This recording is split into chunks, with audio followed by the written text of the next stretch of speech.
Hello বন্ধুরা, কেমন আছেন সবাই? আশা করছি ভালো আছেন। আমিও ভালো আছি। আজ প্রায় অনেক দিন পর একটা ভিডিও নিয়ে চলে এলাম। আর সত্যি কথা বলতে কি, এত গরমের মধ্যে রান্নার ভিডিও করাটা মুখের কথা নয়। শুধু রান্নার ভিডিও না, যারা এই ভিডিওগুলো বানায় বা রিলস বানানো, এগুলো এডিট করা, ভিডিওগুলোকে আপলোড করা, এটা যে কতটা কষ্টের সেটা যারা ভিডিও করে তারাই একমাত্র জানবে। তো রান্নাঘরে তো ঢুকতেই ইচ্ছা করে না, আর ভিডিও করতেও মন চায় না। সকালের টিফিনটা কোনো রকমই করে রান্নাঘর থেকে বেরিয়ে আসার পরে আর ইচ্ছা করে না দুপুরের জন্য রান্নাঘরে ঢুকতে। সকালের টিফিনটা অনেকটা কম সময় লাগে, আর দুপুরের রান্নাটা করতে তো প্রায় অনেকটা টাইম লাগে। দুপুরের জন্য 4 থেকে 5টা তো আইটেম থাকবেই, যেহেতু বাড়িতে সবাই সব কিছু তো খায় না, প্রত্যেকের জন্য আলাদা আলাদা করে রান্না করতে হয়, তাই সময়টাও অনেকটা বেশি লাগে। আজ সকালে টিফিনটা একটু ছোট করেই বানিয়ে নিয়েছি, রুটি আর চা। ছেলে বলছিল একটা এগ ফ্রাই করে দিতে, ওকে বললাম আজকে চাটা দিয়েই খেয়ে নিতে। কিন্তু বিশ্বাস করুন, কথাটা বলার পরে মনটাও অনেকটা খারাপ লাগছিল।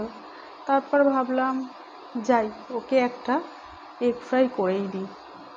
তো যখনই আমি রান্নাঘরে গেলাম, তো ছেলে বলল থাক, আজকে ও চা দিয়েই খেয়ে নেবে। তাই আর গেলাম না, বুঝতে পেরেছে হয়তো মায়ের কষ্ট হবে। তো এরপর বেলার দিকে বাজার চলে এসেছে। আজ আর বেশি কিছু রান্না করব না, একটা চিংড়ি মাছ দিয়ে সবজি বানিয়ে নিলাম, আর তার সঙ্গে চিকেন আলুর ঝোল। তবে আমি চিকেন বা বিফ যাই রান্না করি না কেন, বাটা মশলা দিয়েই রান্না করি। আর বাটা মশলার মধ্যে তো লঙ্কা বাটা থাকবেই, শুকনো লঙ্কা বাটা, সেটা তো আমি দেবই। আর যে রান্নার মধ্যে বাটা মশলা পড়ে সে রান্নার টেস্ট অসাধারণ হয়, ভীষণ টেস্টি হয়। তো চিকেনটা খুব ভালো করে কষানো হয়ে গেছে। এরপরে আমি আলুটা দিয়ে দিলাম, যে আলুটা আমি ফ্রাই করে রেখে দিয়েছিলাম। চিকেনের মধ্যে না ফ্রাই করে আলুটা দিয়ে রান্না করলে কিন্তু ভীষণ টেস্ট হয়। তো আমি যখনই চিকেন রান্না করি আলুটা কিন্তু আগে থেকে ফ্রাই করে রাখি। তো এইভাবে চিকেন আর আলু খুব ভালো করে কষিয়ে নেব।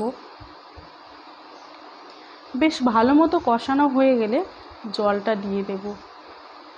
তবে জলটা দেওয়ার আগে আমি একটু চিকেন কারি মশলা দিয়ে দিলাম। এই চিকেন কারি মশলাটা দিলে কিন্তু চিকেনের টেস্টটাও খুব ভালো হয়। তবে তার আগে আমি একটু এলাচ নিয়ে নিয়েছি, এলাচটা গরম করে সব শেষে আমি দিয়ে দেব, অবশ্য গুঁড়ো করেই দিয়ে দেব। তো এই দেখুন, একেবারে জলটাও দিয়ে দিলাম।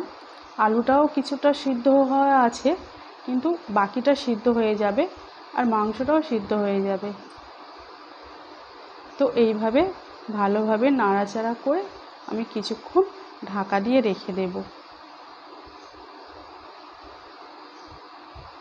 তবে কালারটা হয়তো এখনও খুব একটা ভালো আসেনি, জলটা কিন্তু ফুটে গেলে আর মাংসটা যখন শেষের দিকে আসবে তখন মনে হয় কালারটা খুব ভালো আসবে।